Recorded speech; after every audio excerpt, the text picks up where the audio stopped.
Well before my days writing and streaming for RP Gamer, I was part of a RPG book club.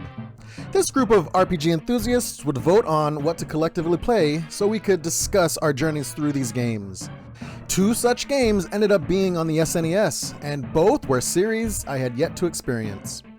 Ultima VII: The Black Gate was one of those games, and while it was recommended to avoid the SNES port and play the PC version, I did not.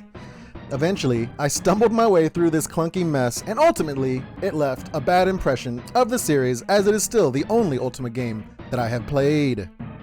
The Black Gate has players taking the role of the Avatar, a hero who has saved the realm of Britannia numerous times before, but this time it has been 200 years since his last visit. A string of kidnappings has caused the citizens concern. All the while, a newly found religion known as the Fellowship has taken root across Britannia. Lord British, the benevolent ruler of Britannia, asks the Avatar for assistance in solving these matters. It is obvious to the player from the start that this group is hiding a nefarious agenda, but the Avatar must find concrete proof of wrongdoings before they are able to make any connections. Finding the Fellowship guilty is done by a string of seemingly never-ending fetch quests, where NPCs in different towns will give the Avatar what he needs, but only after he ventures to a local dungeon to retrieve the requested item. The graphics in The Black Gate are forgettable. The Avatar and Lord British stand out, but every other NPC falls into a small group of reused sprites, and the locations all end up looking very similar. Most NPCs have unique faces when interacting with them, and this is how the Avatar will gather most of his intel. The game offers a set of questions the Avatar can ask NPCs, with each response opening new conversation branches that point the player to the next point of interest. There is also the central antagonist, known as the Guardian, who will chime in every now and then during the Avatar's journey. Initially, it seems the Guardian pops up randomly, but in actuality, he pops up when the player is heading in the right direction, usually trying to dissuade the Avatar from continuing his journey. Ultima VII has an action battle system. The Avatar can equip weapons and hack and slash enemies in front of him. As enemies charge towards the Avatar, he basically stands his ground to battle the oncoming attackers. It's not great, and if the player moves around too much, they can get cornered or stun-locked to death. Most enemies will get slightly knocked back when hit, so it makes sense to stay put and wail on foes until they turn to puffs of smoke. Unfortunately, monsters only carry junk and at best dungeon keys after being defeated. In fact, much of the game will be spent managing the Avatar's inventory.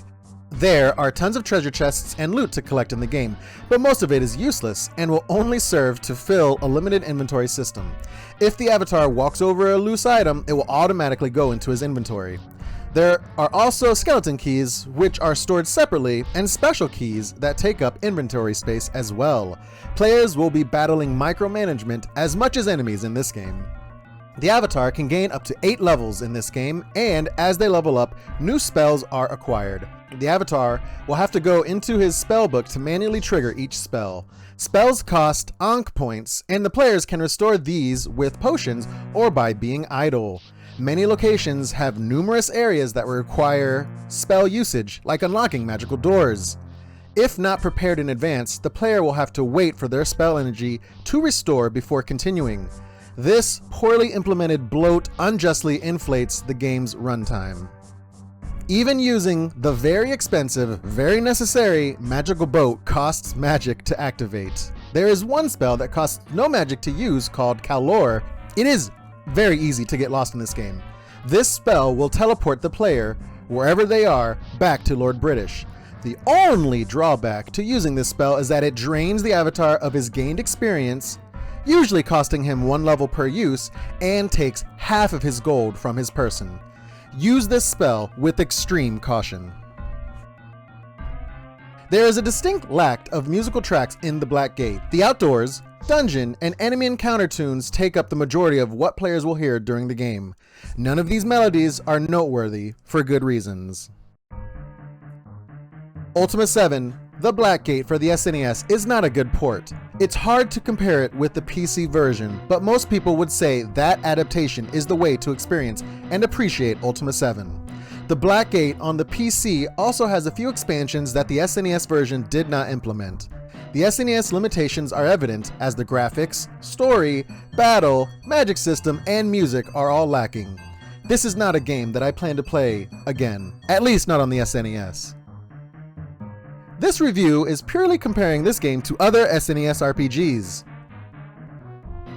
RP Gamer scored this game a 2 out of 5.